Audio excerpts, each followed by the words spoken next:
దేవునికి మహిమ కలుగును గాక. మీ అందరికీ శుభములు, వందనాలు తెలియజేస్తున్నాను.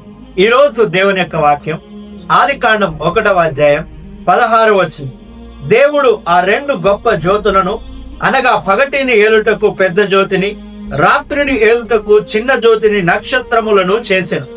ఇవన్నీ చేసిన దేవుడు మనకు దీని ద్వారా నేర్పిస్తున్న పాఠం, ఇదిగో మన జీవితములో దేవుడు ఈ నక్షత్రములను, ఈ యొక్క సూర్యుడిని, చంద్రుడిని చేసి అవన్నీ ఏలుటకు పెట్టాడు.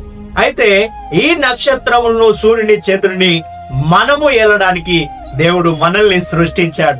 మన జీవితంలో ఎన్నో సార్లు ఉద్యోగంలో, వ్యాపారంలో, మన చేసే పనిలో, మన సేవలో మనం ఓడిపోయినప్పుడు ఇక అంతా అయిపోయింది, ఇక సమయం దాటిపోయింది, నా యొక్క జీవిత కాలం అయిపోయింది అని నువ్వు నేను అనుకుంటాం.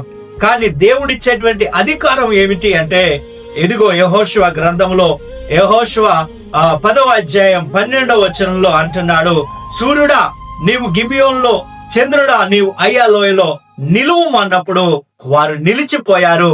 ఇదిగో శత్రువులు ఓడిపోయారు, యెహోషువ తన సైన్యం గెలిచింది. ఈ రోజున కూర్చుంటే నీ వలన ఏమీ కాదు.